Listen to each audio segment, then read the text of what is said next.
الحمد لله الحمد لله الذي لم يزل عالما حيا قيوما مدبرا سميعا بصيرا، ونشهد أن لا إله إلا الله وحده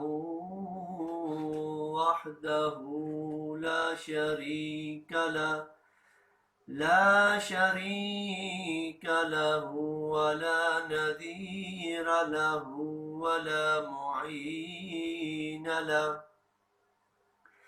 أما بعد، فأعوذ بالله من الشيطان الرجيم. بسم الله الرحمن الرحيم. قال الله تبارك وتعالى في آياته: أولئك على هدى من ربهم وأولئك هم المفلحون. قال النبي صلى الله عليه وسلم: الدنيا سجن المؤمن وجنة الكافر، أو كما قال النبي صلى الله عليه وسلم. الله زاد محمدا تكريما، وحباء فضلا من لدنه عظيما، واحتسه في المرسلين كريما، ذا رأفة بالمؤمنين رحيما. صلوا عليه وسلموا تسلیما۔ تمام احباب عقیدت، محبت، ذوق و شوق کے ساتھ درود ابراہیمی پڑھ لیں۔ اللہم صلی علی محمد وعلی آل محمد كما صليت على إبراهيم وعلى آل إبراهيم إنك حميد مجيد. اللهم بارك على محمد وعلى آل محمد كما باركت على إبراهيم وعلى آل إبراهيم إنك حميد مجيد. میرے انتہائی واجب الاحترام بزرگوں، بھائیوں، دوستوں اور اس دھرتی کے غیور نوجوانوں اور جتنی ہی سننے والی میری مائیں بہنیں جو پردے میں موجود ہیں، اور اسی طرح میڈیا کے ذریعے جتنے ہی سننے والے احباب، جتنے ہی ناظرین ہیں، اللہ تبارک تعالیٰ کا لاکھ لاکھ شکر ہے کہ جس نے مجھے اور آپ کو اس پرفتن اور مادیت کے دور میں، جہاں نفسا نفسی کا عالم ہے، ظلم و بربریت عام ہے، جہاں حقیقی رشتے پامال ہو چکے ہیں، جہاں چھوٹے بڑے کی تمیز اور چھوٹے بڑے کا کنسپٹ سرے سے ختم ہو چکا ہو، اور ایسا معاشرہ جس کے اندر بوڑھے والدین کو مصیبت سمجھا جاتا ہو، شاعر اسلام کی تعظیم تک نہ کی جاتی ہو، اور خون سفید ہو چکے ہوں، رشتوں کی عظمت، رشتوں کی فضیلت اور رشتوں کے حقوق پامال ہوتے ہوں، ایسے ماحول کے اندر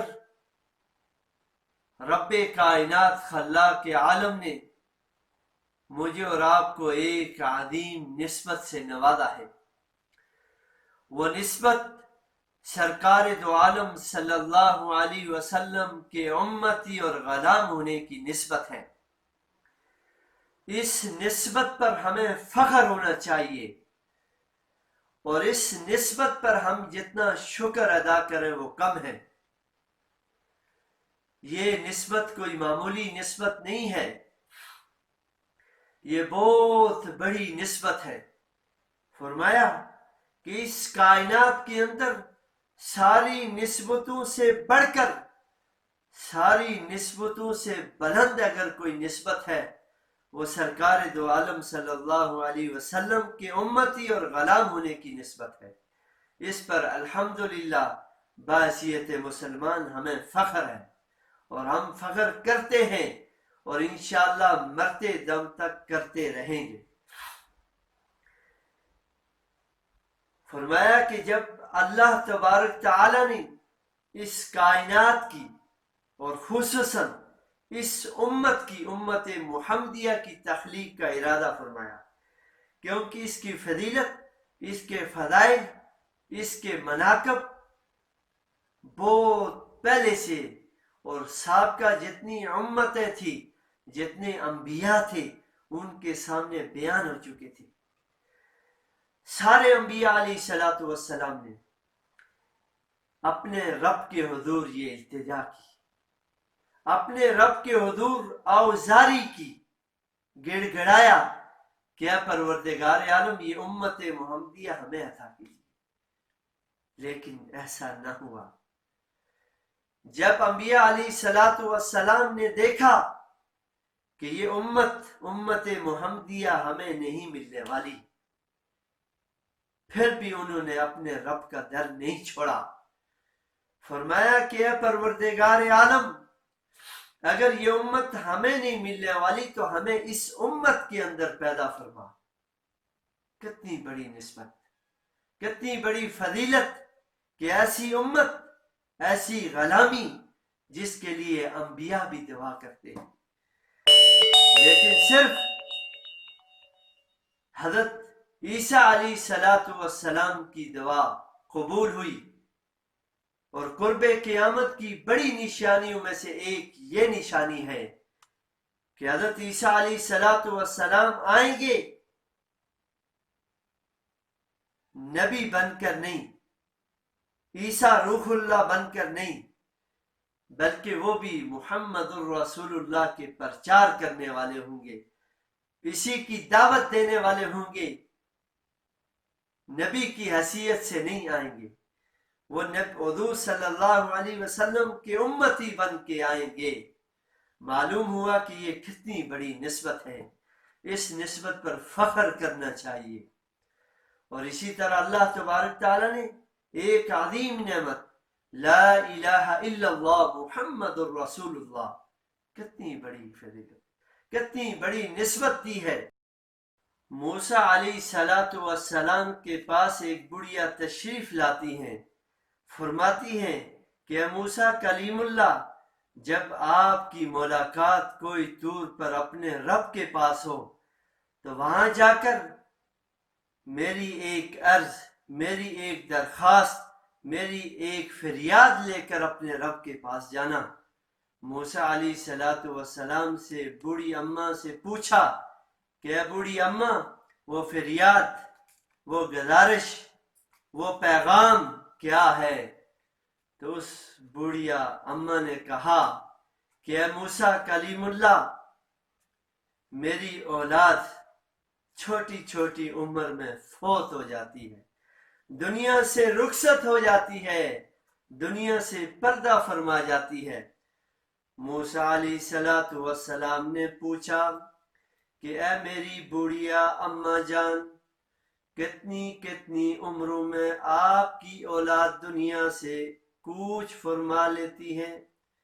بڑھیا فرمانے لگی کہ 400 سال، 500 سال، 600 سال، اتنی چھوٹی چھوٹی عمروں میں میری اولاد کا انتقال ہو جاتا ہے۔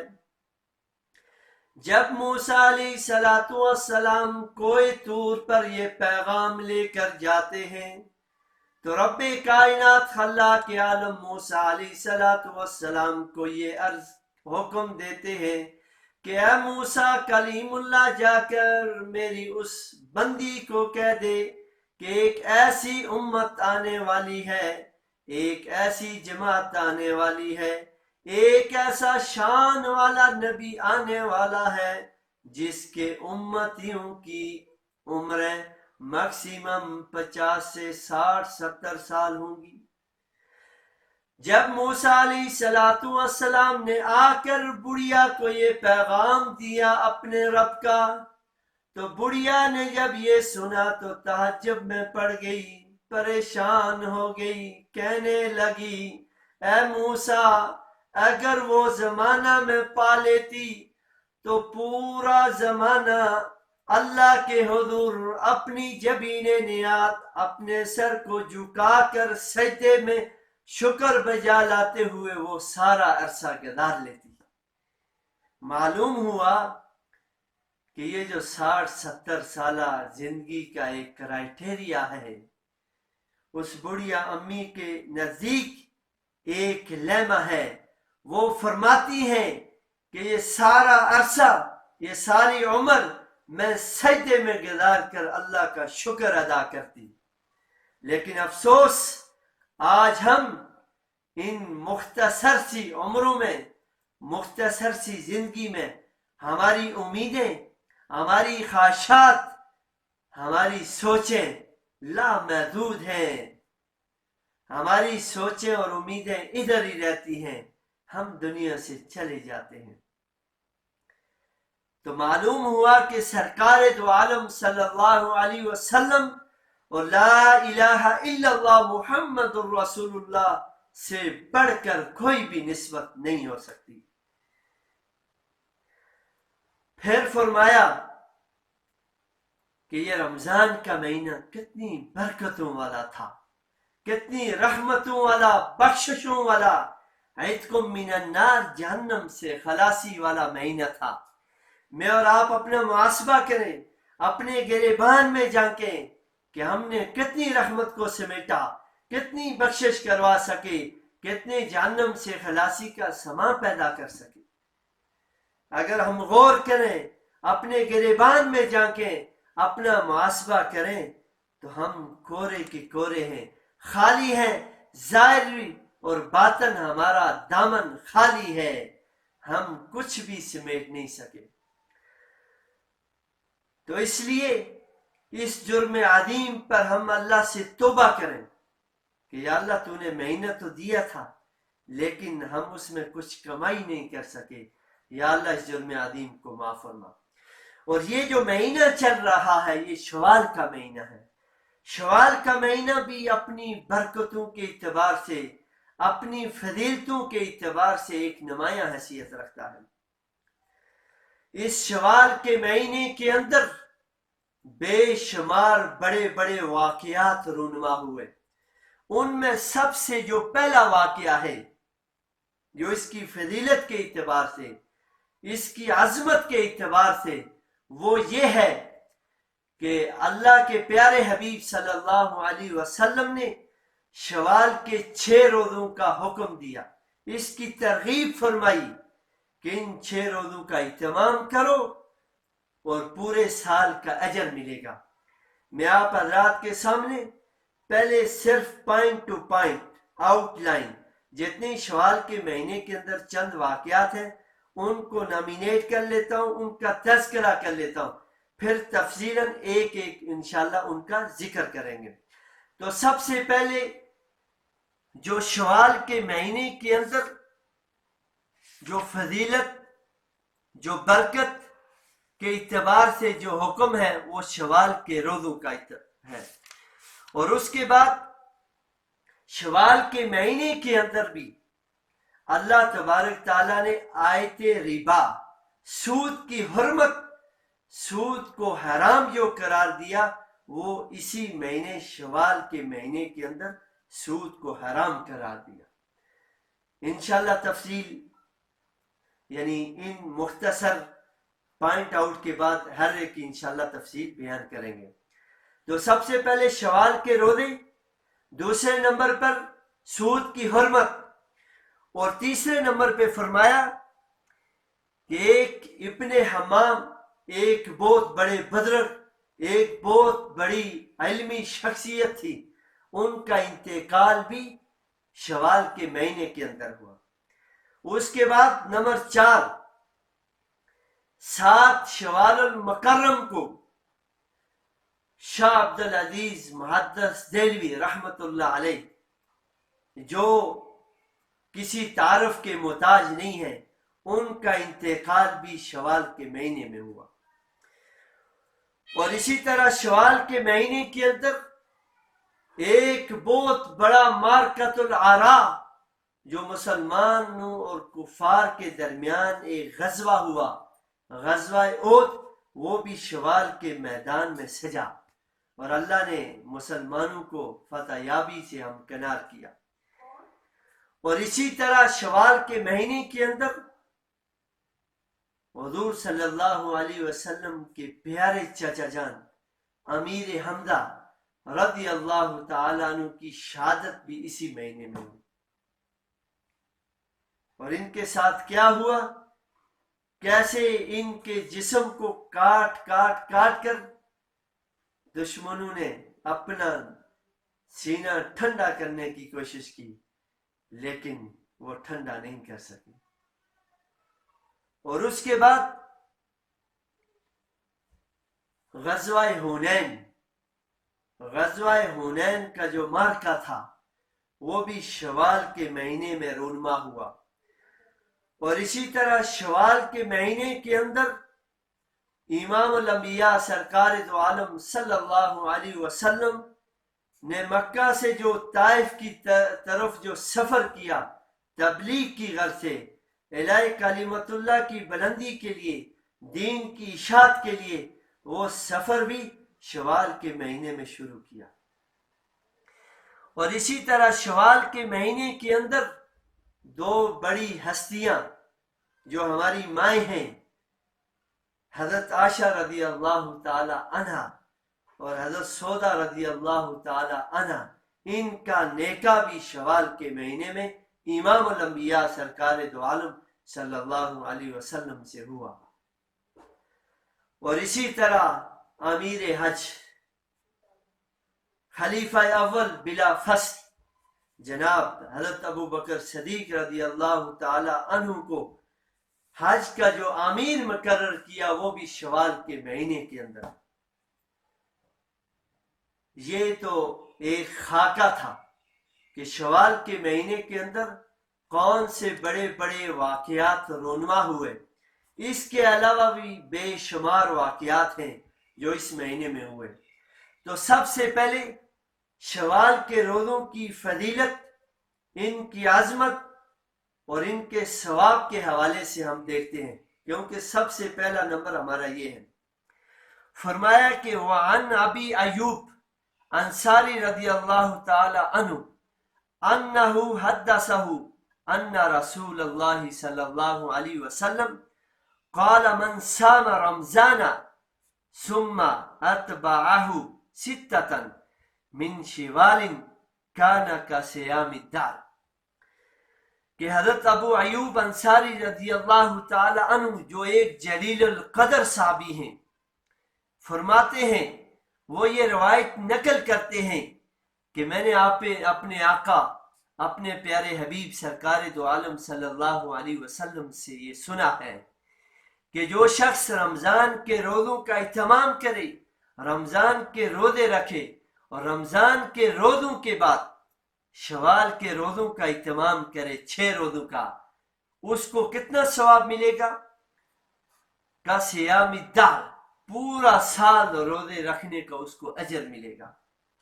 اب آپ ذرا غور سے، توجہ کے ساتھ اس بات کو لیں کہ پورا سال رمضان اور 6 روزے رکھنے کی وجہ سے اللہ کے نبی کیا وعدہ فرما رہے ہیں کہ جو شخص رمضان کے روزے اور شوال کے 6 روزوں کا اہتمام کرے، اس کو پورا سال روزے رکھنے کا اجر ملے گا، کیونکہ ہر نیکی کا اللہ کے ہاں 10 گنا اجر ہے۔ رمضان کے 30 روزے، ان کو اگر 10 کے ساتھ ضرب دے دی جائے تو 30 ضرب 10 یہ 300 بن جاتا ہے. اور اسی طرح شوال کے 6 روزے، 6 کو 10 سے ضرب دیں یہ 60 بن جاتا ہے. تو چاند کے اعتبار سے سال کے 360 ایام ہے. تو معلوم ہوا کہ رمضان کے 30 روزے، شوال کے 6 روزے رکھنے سے اللہ تبارک تعالی پورا سال روزے رکھنے کے برابر اجر عطا فرماتے ہیں. اللہ تو بانے ڈھونڈتے ہیں. اللہ ہمارے اعمال، ہماری نمازوں کو، روزوں کو نہیں دیکھتے، ہمارے قلوب کو دیکھتے ہیں کہ اس کا دل کتنا صاف ہے، یہ دل سے کیا کر رہا ہے. کہیں ریاکاری، دکھلاوا، نام و نمود، شہرت، کوئی غرور و تکبر تو نہیں. اگر عمل کے اندر خالصتاً اللہ کی رضا مقصود ہو، للہیت ہو، اللہ کو راضی کرنا مقصود ہو، اللہ کا قرب حاصل کرنا مقصود ہو، تو تھوڑے پر بھی ہمیں بہت اجر ملے گا. لیکن ریاکاری، دکھلاوا، نام و نمود، شہرت ہو، وہ پہاڑ کے برابر بھی ہم اجر کریں، عمل کریں، اس پر اجر تو دور کی بات الٹی پکڑ ہوگی. تو اس لیے ہمیشہ اللہ سے اخلاص کی دعا کیا کریں کہ اے پروردگار عالم، عمل تو ہمارے تھوڑے ہیں، عمل ہمارے تھوڑے اور کھوٹے ہیں، نقل ہے. یا اللہ اخلاص کی دولت سے مالا مال فرما. اخلاص ہوگا تو تن کا بھی دریا بن جائے گا، سمندر بن جائے گا. لیکن اگر اخلاص نہ ہوا، سمندر بھی قطرے کے برابر ہمیں کچھ فائدہ نہیں دے گا. تو اسی طرح یہ شوال کے 6 روزوں کی اتنی اہمیت ہے. اب آپ نے شوال کے یہ 6 روزے رکھنے کیسے ہیں؟ حدیث کے اندر کوئی قید نہیں، کوئی ایسا حکم، کوئی ایسی ترغیب نہیں کہ 6 کے 6 اکٹھے رکھنے، 2 رکھنے ہیں، ایک ساتھ رکھنے. کہیں بھی ایسا نہیں فرمایا. فرمایا کہ عید کے دن کو چھوڑ کر شوال کے آخری رات تک، یعنی شوال کے آخری دن تک آپ 30 دنوں کے اندر 6 روزے مکمل کریں. جس طرح مکمل کریں. اگر کوئی ایک ساتھ رکھتا ہے، 2 رکھتا ہے، الگ الگ رکھتا ہے، ترتیب سے رکھتا ہے یا نہیں رکھتا، درمیان میں وقفہ جتنا کرے، 30 دنوں کے اندر وہ 6 روزے پورے کرے، اس کو کا صیام الدہر کا اجر ملے گا. کیونکہ یہ میری اور آپ کی بات نہیں ہے، یہ کسی دنیا دار والے کی بات نہیں ہے. یہ امام الانبیاء سرکار دو عالم صلی اللہ علیہ وسلم اور رحمت للعالمین حضرت محمد صلی اللہ علیہ وسلم کا وعدہ ہے. میں اور آپ جھوٹ بول سکتے ہیں، ہماری بات جھوٹ ہو سکتی ہے، لیکن کالی کملے والے کی گفتگو وحی ہے، وحی کے تابع ہے. خوشی اور غمی میں جب بھی گفتگو ہوتی ہے وہ وحی کے تابع ہوتی ہے، 100% حقیقت پر مبنی ہوتی ہے اور سچی ہوتی ہے. اس کے اندر شک کی بھی گنجائش نہیں ہو سکتی. اگر شک کی بھی کسی نے گنجائش رکھی تو وہ ایمان سے خارج. معلوم ہوا کہ یہ میرے نبی کا وعدہ سچا ہے، آج ہم یہ وعدہ نبھانے والے بن جائیں تو یقیناً اللہ کی جو نبی کا وعدہ ہے کا صیام الدہر، پورا سال روزے رکھنے کے برابر اجر وہ ہمیں مل کر رہے گا. تو اس لیے شوال کے مہینے کے اندر ان 6 روزوں کا اہتمام کرو. رمضان ابھی گزرا ہے، ہماری ایک کیفیت بنی ہے، روزوں کے اہتمام کی ایک شکل بنی ہوئی ہے. ابھی ہم روزے رکھ لیں گے تو انشاءاللہ آسانی ہوگی. اگر آج کی گرمی، آج کی پیاس اور بھوک ہم برداشت نہیں کر سکتے تو کل قبر کی، عشر کی، روزے محشر کی گرمی ہم برداشت کیسے کریں گے؟ وہاں کی پیاس اور بھوک کیسے برداشت کریں گے؟ تو اس لیے کوشش کریں کہ شوال کے روزے ہم سے ضائع نہ ہو.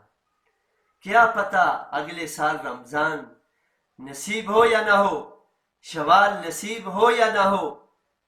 کتنے لوگ ایسے ہیں گزشتہ رمضان، گزشتہ شوال کے مہینے کے اندر ہماری خوشیوں میں، ہماری صفوں میں موجود تھے، آج وہ ہم سے بچھڑے ہوئے ہیں. آج وہ دنیا دار الفانی سے دار البقا کی طرف کوچ کر کے نکل چکے ہیں. ہم ان کا تصور کر رہے ہیں, خواب دیکھ رہے ہیں کہ کیا کچھ حقیقت بھی تھی یا نہیں. تو اس لیے وقت سے پہلے وقت کو غنیمت بنا لو, مصروفیت سے پہلے فرصت کو غنیمت جانو, بیماری سے پہلے صحت کو ہم غنیمت جانیں, جوانی بڑھاپے سے پہلے جوانی کو غنیمت سمجھیں. اسباب کے ہوتے ہوئے ہم اگر اسباب کے اندر کمی ہے, اگر ہاتھ تنگ ہے تو اس میں بھی اللہ کا شکر ادا کریں. اگر زیادہ ہے اس پر شکر, اگر کم ہے تو صبر کا دامن لبریز نہیں ہونا چاہیے. تو اس لیے یہ عہد کریں کہ ہم نے رمضان کے روزوں کا جہاں اہتمام کیا, شوال کے ان 6 روزوں کا بھی انشاءاللہ اہتمام کریں گے. تو اسی طرح یہ آج کا جو پہلا موضوع تھا شوال کے 6 روزوں کی اہمیت کے حوالے سے, وہ آج الحمدللہ ثم الحمدللہ مکمل ہوا. اور دوسرا جو ہمارا موضوع ہے, جس طرح شوال کے مختلف عنوانات میں نے آپ کے سامنے ذکر کیے, ان میں سے دوسرا جو عنوان ہے, دوسرا جو موضوع ہے, وہ سیرت عائشہ رضی اللہ تعالی عنہا ہے. حضرت عائشہ رضی اللہ تعالی عنہا کی سیرت, آپ کی عظمت, آپ کی بلندی, آپ کی عفت اور پاکدامنی میں اور آپ کیا بیان کر سکتے ہیں. ایک تو وہ جس کی عظمت کو انسان بیان کرے, جس کی عفت اور پاکدامنی کی گواہی کوئی معاشرے میں رہنے والا عزت دار بندہ دے. لیکن قربان جاؤں امی عائشہ پر, جسم کی عفت اور پاکدامنی کی گواہی رب کائنات عرش بارین پر سورہ نور کی شکل میں دے رہے ہیں. معلوم ہوا کہ حضرت عائشہ رضی اللہ تعالی عنہ کوئی معمولی نسبت والی ذات نہیں ہے, کوئی ایسی ہستی اور شخصیت نہیں ہے کہ جن کی سیرت ہم سے ڈکی اور چھپی ہو. ان کی سیرت روز روشن کی طرح عیاں ہیں. میں اور آپ ان کی عفت اور پاکدامنی کے تذکرہ کرنے والوں میں نام لکھوا سکتے ہیں, اس کا احاطہ نہیں کر سکتے. حضرت عائشہ رضی اللہ تعالی عنہا کے بارے میں اور آپ کی فضیلت اور عظمت کے بارے میں ایک حدیث میرے ذہن میں آئی جو آپ کو بتلانا چاہتا ہوں کہ ایک موقع پر امام الانبیاء سرکار دو عالم صلی اللہ علیہ وسلم صحابہ کے درمیان مجلس کے اندر تشریف فرما تھے. کسی نے پوچھا کہ سب سے زیادہ محبت آپ کو کس سے ہے؟ علی الاعلان خوشی کے ساتھ حضور صلی اللہ علیہ وسلم نے فرمایا کہ مجھے سب سے زیادہ محبت عائشہ سے ہے. سوال کرنے والے نے کہا کہ میرا یہ مقصد ہے کہ مردوں میں سے آپ کو سب سے عزیز کون ہے؟ تو فرمایا کہ عائشہ کے والد سے مجھے محبت ہے, یعنی ابو بکر صدیق رضی اللہ تعالی. ایسا بھی کہہ سکتے تھے کہ مجھے ابو بکر صدیق رضی اللہ تعالی عنہ سے محبت ہے. نہیں, جس سے محبت ہوتی ہے اس کا نام لیتے ہوئے بھی مزہ آتا ہے. فرمایا کہ مجھے عائشہ سے, پھر سوال مجھے عائشہ کے والد سے. تو قربان جاؤں امی عائشہ پر, جن کی عظمت اور فضیلت کے ایسے واقعات سیرت کی کتابوں میں بھرے پڑے ہیں. اور حضرت عائشہ رضی اللہ تعالی عنہ دیگر ازواج کی طرح یہ بھی حضور صلی اللہ علیہ وسلم کی ایک زوجہ مطہرہ تھی, زوجہ مبارکہ تھی, جو عفت اور پاکدامنی کی مثال ہے. لا مثل لہ ولا مثال لہ. اور یہ ایسی شخصیت ہیں کہ جن کا نیکا فرش پر نہیں ہوا بلکہ عرش برین پر رب کائنات نے خود پڑھایا. کتنی بڑا مقام، کتنی بڑی عظمت اور کتنی بڑی شان ہوگی حضرت عائشہ رضی اللہ تعالی عنہ. فرمایا کہ امی عائشہ پوری امت کے لیے محسنہ ہیں، کیونکہ ان کے اس امت پر بہت سارے احسانات ہیں. دین کی اشاعت کے اندر، دین کی ترویج کے اندر، الہ کلمت اللہ کو پھیلانے کے لیے، اور دین کے جتنے ہی کمپلیکیٹڈ مسائل تھے، جو بڑے بڑے صحابہ کرام بھی وہاں خاموش ہو جایا کرتے تھے. بڑے بڑے صحابہ کرام دقیق اور جدید مسائل کے حوالے سے امی عائشہ کے در کی طرف رجوع کرتے، وہاں سے اپنے سوالوں کی تسلی کرتے، اپنے سوالوں کے جواب حاصل کرتے.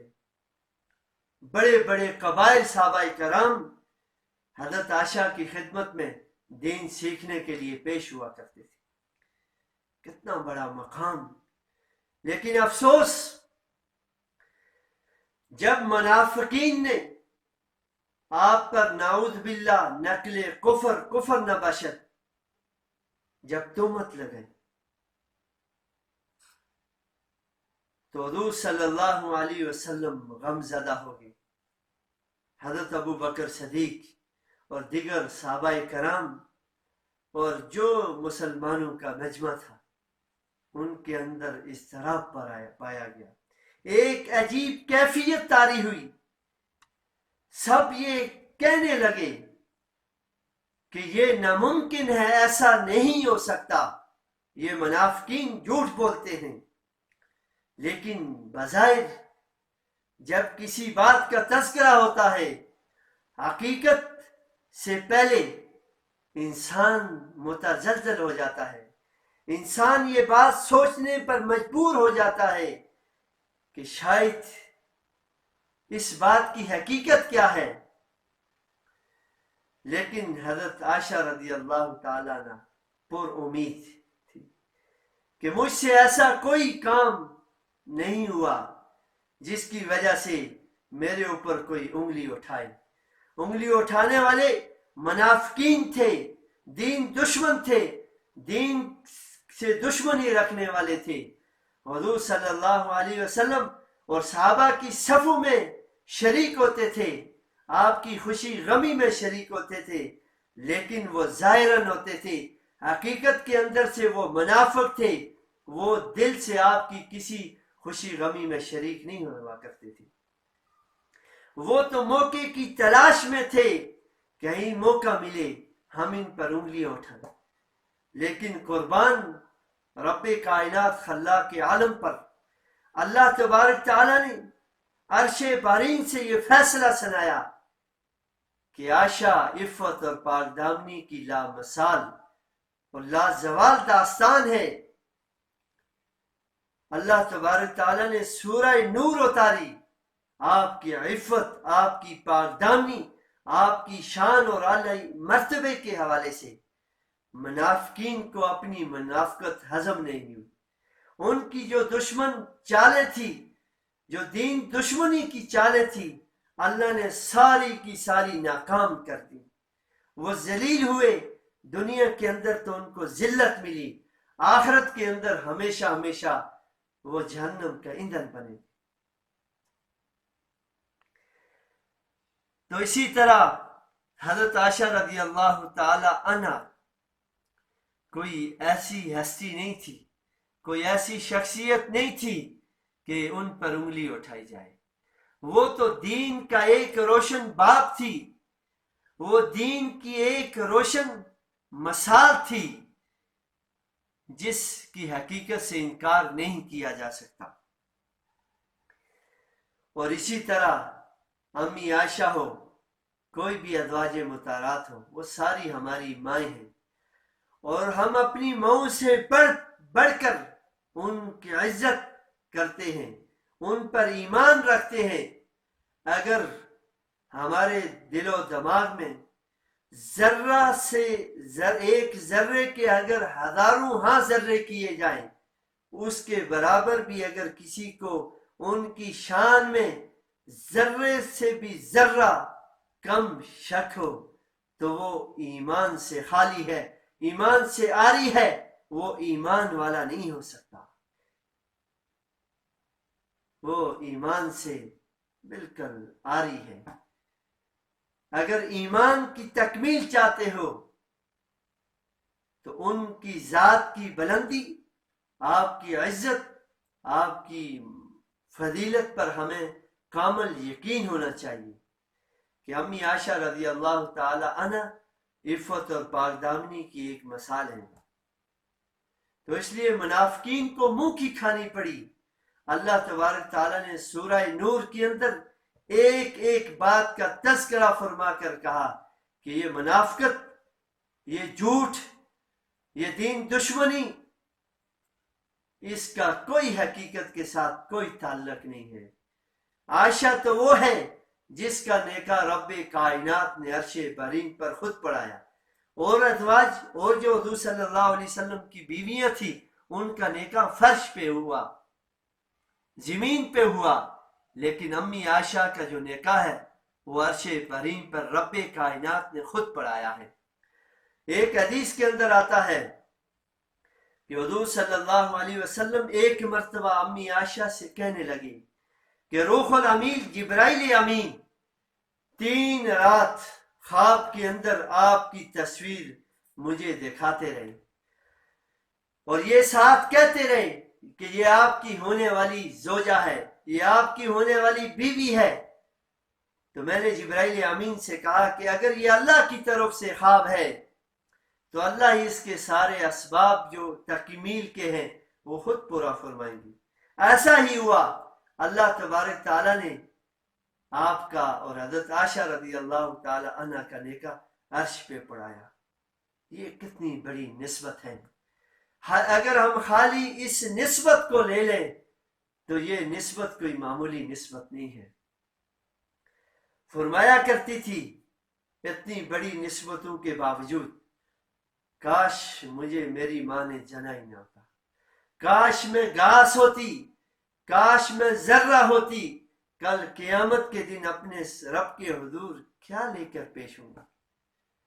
میں اور آپ ہیں، ظاہراً اور باطناً ہمارے ظرف برتن خالی ہیں، ہمارے پاس عمل کے اعتبار سے کچھ نہیں، لیکن ہمارے دعوے جنت الفردوس کے ہیں کہ ہمیں ملے گی جنت الفردوس ملے گی، اس میں کوئی شک نہیں۔ مانگنا ہے تو اپنے عمل سے نہیں، مانگنا ہے تو رب کے فضل سے، رب کے فضل سے مانگے، جنت الفردوس ہی مانگے، لیکن اپنے محاسبہ تو کریں، اپنے گریبان میں تو جھانکے ہم مانگ کس عالی مرتبہ ذات سے ہیں، کتنی عظمتوں والی وہ ذات ہے، لیکن اس کے سامنے ہم پیش کیا کر رہے ہیں، مانگ کس کے ذریعے رہے ہیں، تو سوائے افسوس کہ ہمیں کچھ نہیں ملے گا۔ تو اس لیے اپنا ظاہر اور باطن کو ایک بناؤ، اپنے ظاہر اور باطن کو سنوارو، وہ اسی وقت سنورے گا جب ہماری زندگیاں قرآن و سنت کے مطابق ہوں گی، ہماری ماؤں بہنوں کی زندگیاں ازواج مطہرات اور بنات رسول صلی اللہ علیہ وسلم کے مطابق ہوں گی۔ اور اسی طرح حضرت عائشہ رضی اللہ تعالیٰ عنہ بڑے فخر سے فرمایا کرتی تھی کہ 10 ایسی خصلتیں مجھ میں پائی جاتی ہیں جو دوسری ازواج میں نہیں ہیں۔ حضور صلی اللہ علیہ وسلم اکثر سفر اور حضر کے اندر حضرت عائشہ کو ساتھ رکھتے تھے، آپ کے ساتھ زیادہ وقت گزارا، لیکن یہ بات ذہن نشین کر لیں کہ حضور صلی اللہ علیہ وسلم کی یہ چہتی اور لاڈلی بیوی تھی، یہ اپنی جگہ، ان کا مقام اور عظمت اپنی جگہ، لیکن سرکار دو عالم صلی اللہ علیہ وسلم نے ساری ازواج کو ایک لیول، ایکول اور برابری اور مساوات کے طریقے سے ان کو وقت دیا، ان کے حقوق ادا کیے، کسی کے حق کو ضائع نہیں کیا۔ کیوں ایسا نہ ہوتا؟ وہ ذات، وہ کالی کملی والی ذات جو عدل و انصاف قائم کرنے کے لیے تخلیق کی گئی۔ حضور صلی اللہ علیہ وسلم عدل کا ایک روشن باب تھے۔ آپ ہی کی وجہ سے اس کائنات کے اندر عدل و انصاف کا نظام چلا، عدل و انصاف کی بات چلی، عدل و انصاف کے تذکرے چلے، عدل و انصاف کو زندگی میں لایا گیا آپ ہی کی وجہ سے، آپ ہی کے عدل و انصاف کی وجہ سے۔ حضور صلی اللہ علیہ وسلم ہر بیوی کو اس کا 100% حق ادا کیا کرتے تھے، کبھی کسی کے حق پر دوسرے کو ترجیح نہیں دی۔ ہر ایک کا اپنا مقام تھا، ہر ایک کی اپنی نسبت تھی، ہر ایک کی اپنی فضیلت تھی۔ لیکن شوال کے مہینے کے اعتبار سے، کیونکہ شوال کے اندر رب کائنات خلاق عالم نے عرش برین پر حضرت عائشہ اور امام الانبیاء سرکار دو عالم صلی اللہ علیہ وسلم کا نیکا پڑھا ہے، اس نسبت کی وجہ سے صرف میں آج ان کا تذکرہ کر رہا ہوں۔ کہیں ذہن میں نہ آئے کہ ان کی فضیلت کی وجہ سے دوسروں کی فضیلت میں کوئی کمی ہے، نہیں، شوال کی نسبت کی وجہ سے ان کا تذکرہ مقصود ہے، نہیں تو ہر ایک کی اپنی فضیلت، ہر ایک کا اپنا مقام، ہر ایک کی اپنی درجات، ان کے کیا کہنے، وہ تو ہماری مائیں ہیں، ہم اپنی ماؤں سے بڑھ کر ان سے محبت کرنے والے ہیں، ان سے عقیدت رکھنے والے ہیں، ان کو اپنی دنیا کا سب کچھ جاننے والے ہیں۔ اور اسی طرح حضرت عائشہ رضی اللہ تعالی عنہ ایک جلیل القدر صحابیہ تھی، بڑے بڑے صحابہ کرام آپ کے در پر دین سیکھنے کے لیے آیا کرتے تھے۔ اور اسی طرح حدیث کے اندر آتا ہے، ایک صحابی فرماتے ہیں کہ جب ہمیں کوئی مشکل مسئلہ پیش آتا تو ہم امی عائشہ کے در پہ جاتے، وہاں سے ہمیں اس مسئلے کی حقیقت سے آگاہی ہوتی۔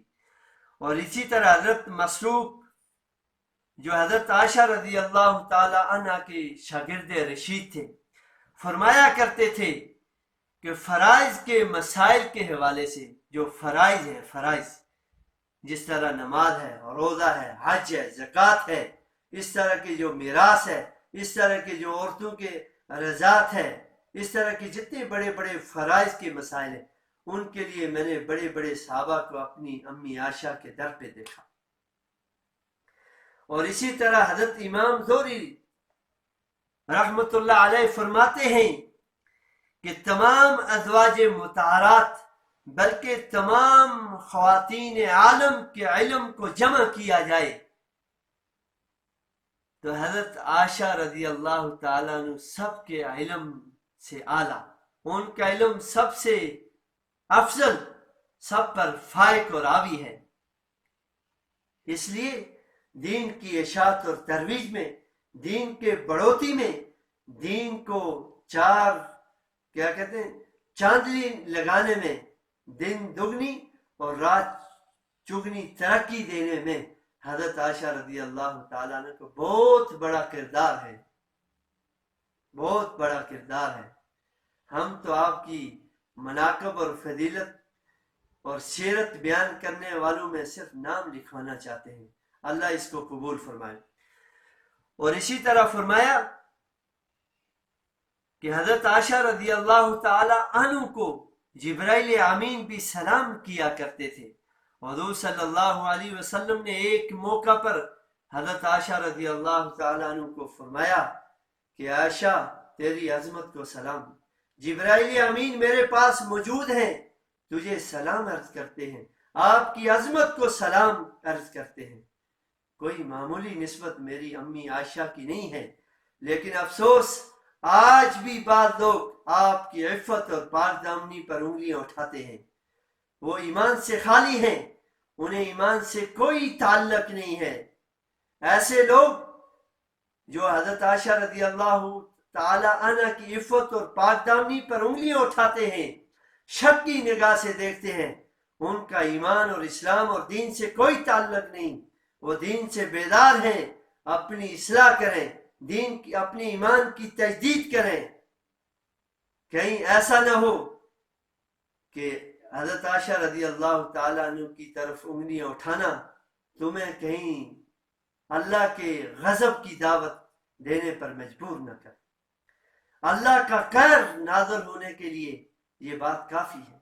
تو اس لیے توبہ کی ضرورت ہے. وہ لوگ جو آپ پر انگلیاں اٹھاتے ہیں وہ امی عائشہ پر نہیں اٹھاتے، اپنے آپ پر اٹھاتے ہیں. لوگ اپنے آپ کو دھوکہ دے سکتے ہیں، میرے رب کو دھوکہ نہیں دے سکتے. میرا رب تو وہ ہے جس نے امی عائشہ کی برات میں سورہ نور نازل کی 2 رکوع کے قریب. تو اس لیے جو آج 1400 سال گزرنے کے بعد بھی اگر اس کا ایمان متزلزل ہے، اس کے ایمان کے اندر اگر کوئی شک کی گنجائش ہے تو وہ اپنا محاسبہ کرے.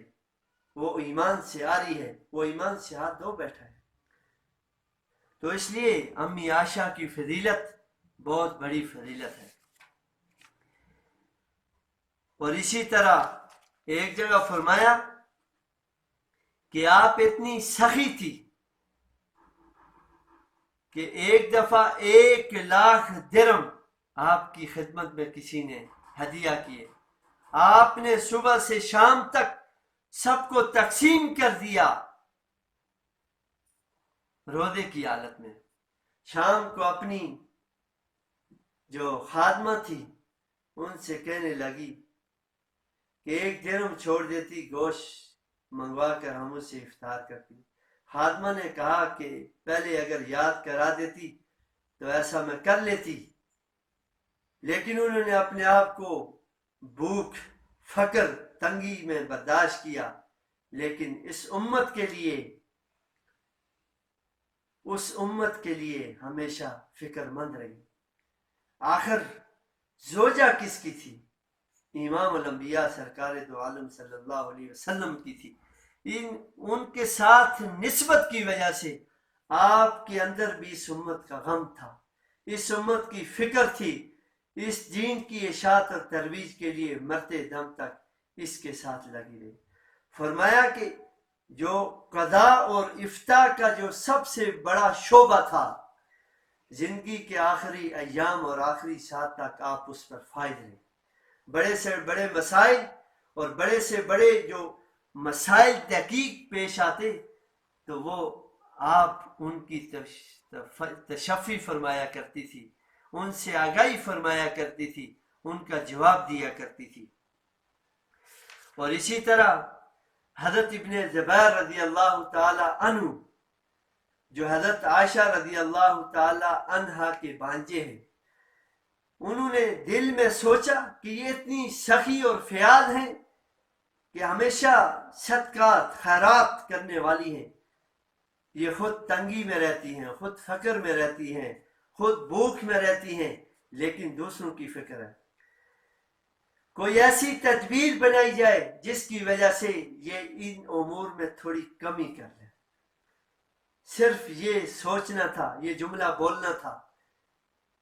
حضرت عائشہ رضی اللہ تعالی عنہ کو اس کی خبر ہوئی کہ میرے بھانجے، میرے حقیقی بھانجے وہ یہ سوچ رہے ہیں، حالانکہ وہ ان کے بھلے کے لیے، ان کی خیر اور بھلائی کے لیے انہوں نے سوچا، لیکن ان کو گوارا نہ ہوا. ان سے ناراض ہوگی اور قسم کھا لی کہ میں اس سے کبھی نہیں بولوں گی.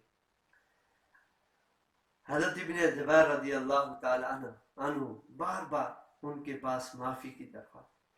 ایک دفعہ اپنے خاندان کے 2 بڑے شخصیات کو لے کر حضرت عائشہ رضی اللہ تعالیٰ عنہا کی خدمت میں پیش ہوئے کہ ناراضگی ہے، اس کو ختم کیا جائے. بڑا قلق تھا، افسوس تھا کہ میری خالہ مجھ سے ناراض ہے.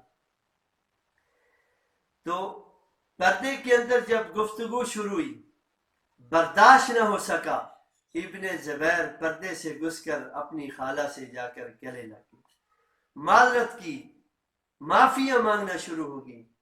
بڑی بڑی گفتگو ہوئی. حضرت عائشہ رضی اللہ تعالی عنہ نے آخر ان کو معاف فرما دیا. اور جو قسم کھائی تھی، فرمایا کہ اس ایک قسم پر تو ایک کفارہ تھا، انہوں نے 40 کے قریب غلام آزاد کیے۔ جب بھی اس قسم کا تذکرہ یا ان کو یاد آتی تو غلام آزاد کر لیتے۔ میں اور آپ ہیں، آئے دن صبح شام بات بات پر قسمیں کھاتے ہیں، کبھی کوئی فکر ہی نہیں ہے۔ معلوم ہوا کہ یہ کام وہی لوگ کر سکتے ہیں جن کی نسبتیں بلند ہوں گی، جن کا مقام بلند ہوگا، جن کا رتبہ بلند ہوگا۔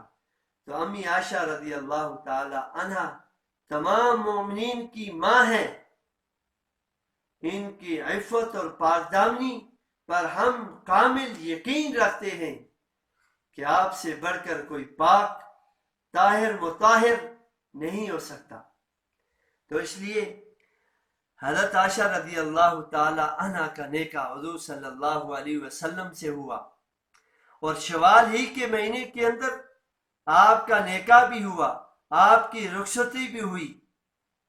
صرف رمضان کے اندر آپ کا انتقال ہوا، اور آپ کی ولادت بھی شوال میں ہوئی، صرف انتقال رمضان میں ہوا۔ تو اس لیے یہ تو مختصر سا ایک خاکہ تھا جو حضرت عائشہ رضی اللہ تعالی عنہ کے بارے میں ہے۔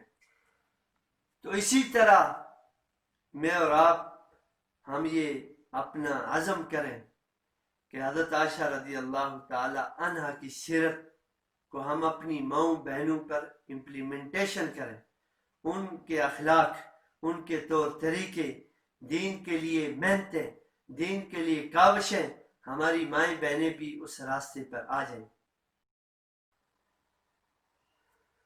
اور اسی طرح جس طرح حضرت عائشہ رضی اللہ تعالی عنہ کی سیرت پر کچھ گزارشات عرض کی گئیں، اسی طرح آج کا شوال کے اعتبار سے ہمارا جو تیسرا عنوان ہے وہ آیات ربا، سود کے حوالے سے اللہ تبارک تعالیٰ نے جو آیات نازل کی سود کی حرمت کے حوالے سے، اور بیع اور تجارت کے فائدے اور سود کی جو مذمت بیان کی گئی اس کا تذکرہ کرنا چاہتا ہوں۔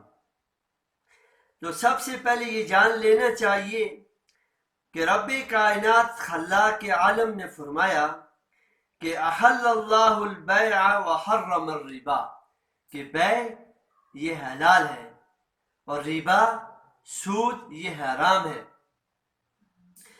اور اسی طرح اس شوال کے مہینے کے اندر سود کی حرمت کی جو آیات ہیں وہ اللہ نے نازل فرمائی۔ سود اسلامی نظام حیات کے برعکس نظام ہے۔ اسلام کا جو معاشی نظام ہے، اسلام کے اندر جو معاشیت اور بیع، تجارت، کاروبار، صنعت، یہ سارے جتنا نظام ہے وہ ایک برکتوں والا، خیر والا نظام ہے، اور اس کے برعکس جو نظام ہے اپوزٹ، وہ سودی نظام ہے۔ بظاہر اگر دیکھا جائے تو سودی نظام کے اندر دنوں کے اندر انسان عروج تک پہنچ جاتا ہے، باخلاف حلال امور اور حلال کاموں میں، کیونکہ ان کے اندر سٹیپ بائی سٹیپ انسان آگے بڑھتا ہے۔ اس کے اندر نقصان کا بھی اندیشہ ہے، فائدے کا بھی ہے، دونوں صورتیں موجود ہیں۔ لیکن سودی نظام کے اندر نقصان کا کوئی شائبہ نہیں ہوتا، نقصان کا تصور بھی نہیں ہوتا، ہر حال میں فائدہ ہی فائدہ ہوتا ہے۔ تو اس لیے اس کی حرمت کا اللہ نے بیان کیا، فرمایا کہ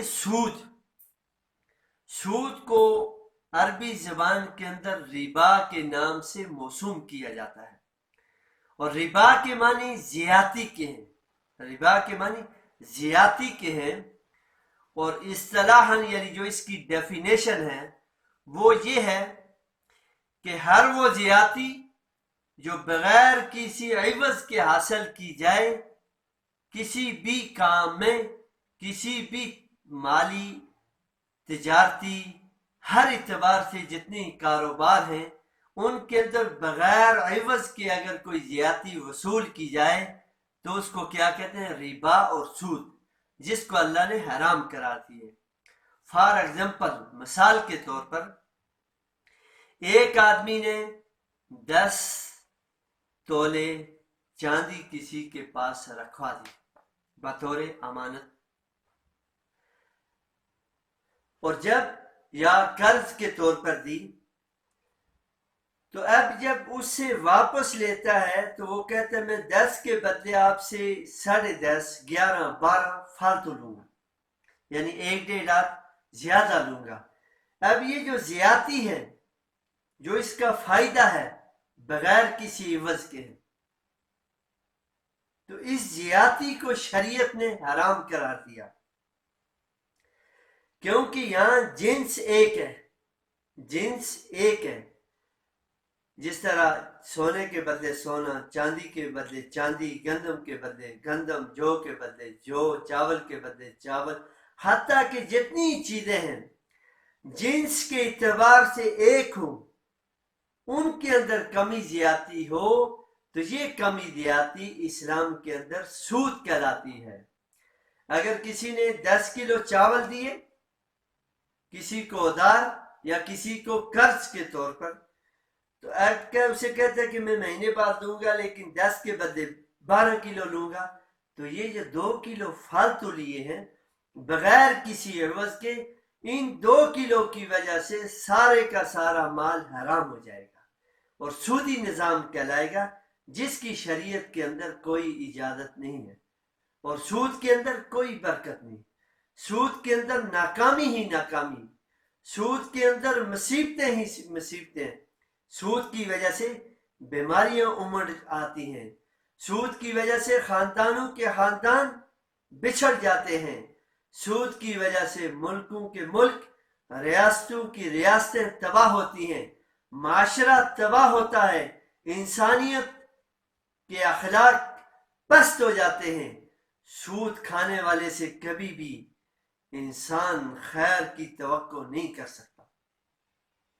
سود کھانے والے کی وجہ سے پورے معاشرے کے اندر ایک نوست طاری ہوتی ہے. سود کی وجہ سے معاشرے میں کبھی انقلاب نہیں آتا. سود کی وجہ سے انسانیت بلندیوں کے بجائے پستیوں کی طرف جاتی ہے. لیکن حلال مال، تجارت، کاروبار، بے لین دین تھوڑا ہو لیکن ستھرا ہو، اس کے اندر اللہ ترقیاں، بلندیاں اور عروج عطا فرماتے ہیں. ایک وقت درکار ہوتا ہے، لیکن ایک وقت ایسا آتا ہے کہ اس حلال مال کی برکت کی وجہ سے اللہ پورے کے پورے ملکوں اور ریاستوں اور پورے معاشرے کے اندر امن کی ہوائیں چلا دیتے ہیں، ہدایت کی ہوائیں چلاتے ہیں، دین کی بہاریں چلاتے ہیں. لیکن سود کی وجہ سے دین پر عمل پیرا ہونا بھی مشکل ہو جاتا ہے، خیر کے کام بھی ناممکن ہو جاتے ہیں، اور سود کی وجہ سے کوئی عبادت قبول نہیں ہوتی. ایک لقمہ حرام کا 99 لقمے حلال کے ہوں، پھر اس ایک لقمے کی وجہ سے سارے کا سارا مال حرام ہو جاتے ہیں.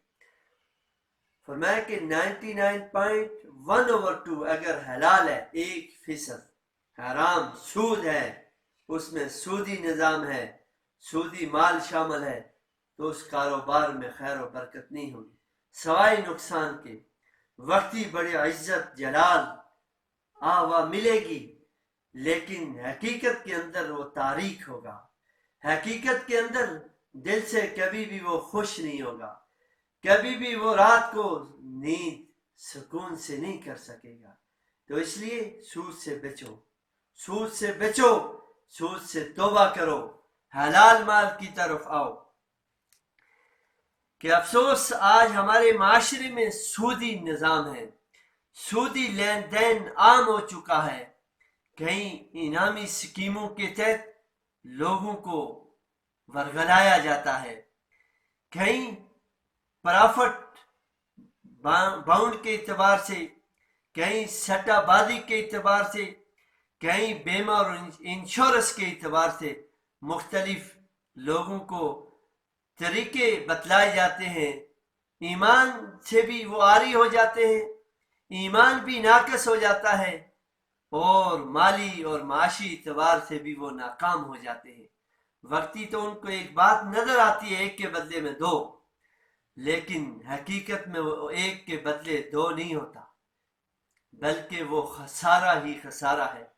الدنیا وما فیہا، اور دنیا اور اس کے اندر جو کچھ ہے سب کچھ اسے مل جائے سود کھانے والے کو، پھر بھی وہ رات کو سکون کی نیند نہیں سو، وہ سکون سے کھا پی نہیں سکتا، اور اپنی اولاد سے اس کو وفاداری نصیب نہیں ہوگی، اپنی بیوی بچوں سے اس کو بہتری اور خیر کی توقع کبھی میسر نہیں ہوگی، کیونکہ سود کی وجہ سے ایک نوست چھا جاتی ہے اور اس کے چہرے پر کبھی نور نہیں آئے گا، ہمیشہ پھٹکار پڑی ہوگی، ہمیشہ وہ ہائے افسوس، ہائے ناکامی، متائے کارواں کہتا کہتا وہ دنیا بسر کر رہا ہوگا۔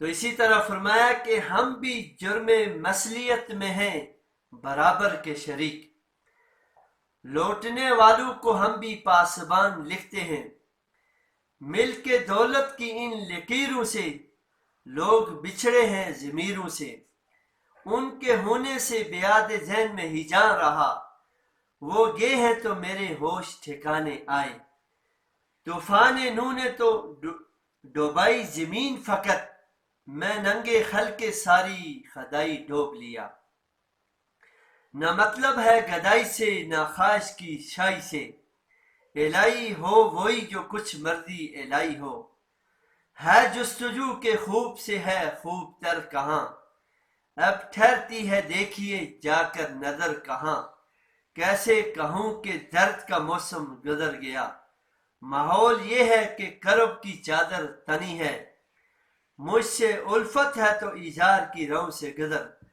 مجھ کو ہیلوں سے بہانوں سے نہ ٹالا جائے گا، ہے شب درد گزر جا کہ تیرے جانے سے میرے انگن میں بھی ممکن ہے اجالا ہو جائے، لیکن یہ ناممکن ہے، یہ سود کی حرمت پر کسی نے لکھا ہے۔ فرمایا کہ سود کے بارے میں حدیث کے اندر آتا ہے کہ سود کے بے شمار نقصانات ہیں، سود کے 73 کے قریب نقصانات ہیں، اس کی نوستیں ہیں، لیکن سب سے کم گناہ یہ ہے کہ ایک شخص سود کھا رہا ہے، سود کھانے کی وجہ سے اس کو جو کم سے کم گناہ ملے گا، نعوذ باللہ نقل کفر نہ باشد، فرمایا کہ اپنی حقیقی ماں سے 70 دفعہ سے بھی زیادہ زنا کرنے سے بڑا گناہ سود ہے۔ انسان یہ سوچ بھی نہیں سکتا، یہ تصور بھی نہیں کر سکتا کہ اپنی حقیقی ماں کا منہ کالا کرے، اور 70 سے بھی زیادہ بار اگر کوئی ایسا کرے تو وہ معاشرے کے اندر، دنیا اور آخرت کے اندر اس کا انجام کیا ہوگا۔ فرمایا کہ سود کا سب سے ادنا گناہ یہ ہے کہ اپنی حقیقی ماں سے بھی زنا کرنے سے بھی بدتر ہے، تو اس لیے سودی نظام سے بچا جائے، سود کی مخالفت کی جائے، چاہے کہ ہم فقر اور تنگ دستی میں ہم زندگی یہ گزاریں، یہ نہ ہو کہ ہم شاؤں اور گداؤں اور کرسیوں اور کار کوٹھی، صدارت ودارت بنگلے کے چکر میں ہوں، لیکن سب کچھ سود ہو، رشوت ہو، جھوٹ کی بنیاد پر ہو، حقیقت کے اندر غریبوں کا غصب کیا ہوا مال ہو، غریبوں سے چھینے ہوئے لقمے ہوں، تو وہ مال ہمیں کبھی بھی کامیابی کی طرف گامزن نہیں ہونے دے گا، ہر قدم اٹھنے والا وہ ہماری تذلیل کا سبب بنے گا، ہر اٹھنے والا قدم ہمارے لیے ذلت کا سامان پیدا کرے گا، تو اس لیے سود سے ہمیشہ کے لیے انکار، سود کھانے والا اللہ سے جنگ کرنے کے مترادف ہے، جو شخص اللہ سے جنگ کرنا چاہے تو کیا وہ اللہ سے بادی لے سکتا ہے؟ ہرگز نہیں لے سکتا۔ سوائے ناکامی کے اسے کچھ نہیں ملے گا، سوائے ذلت کے، سوائے ہمیشہ ہمیشہ کی حقارت کے اسے کچھ نہیں ملے گا۔ تو اس کے بدلے میں ہم حلال مال کی طرف آئیں۔ حلال تھوڑا ہے، سکون کی نیند، چین سے زندگی، اولاد فرما بردار ہوگی، اولاد سے خیر کی توقع ہوگی، میاں بیوی ایک دوسرے کے فرما بردار ہوں گے، اولاد آنکھوں کی ٹھنڈک ہوگی۔ یہ اسی وقت ہوگا جب ہماری کمائی حلال کی ہوگی۔ فرمایا کہ ایک لقمہ حرام کا پوری زندگی کی عبادت ضائع کرنے کے مترادف ہے، مقابلے میں بہت ہے۔ تو اس لیے سود سے بچا جائے، سودی نظام سے بچا جائے۔ تو اللہ تبارک تعالیٰ سے دعا ہے کہ سودی نظام سے ہماری حفاظت فرمائے، اور ہمارے ملک پاکستان اور جتنے ہی ہمارے اسلامی ممالک ہیں ان سب کو سود کی نوست سے نجات دلائے، اور حلال مال کی طرف، صدقات خیرات کی طرف ہمیں ایصال الی المطلوب اور ایراد الطریق کی طرف چلائے۔ تو یہ تیسرا عنوان تھا سود کی حرمت کے حوالے سے۔ موضوع تو بڑا طویل ہے، اگر ایک ضخیم کتاب بھی لکھی جائے وہ بھی کم پڑ جاتی ہے، لیکن بس یہ طالب علم چند گزارشات ہیں کہ سود سے انکار کر لو، اللہ دنیا اور آخرت میں خیر نصیب فرمائیں گے۔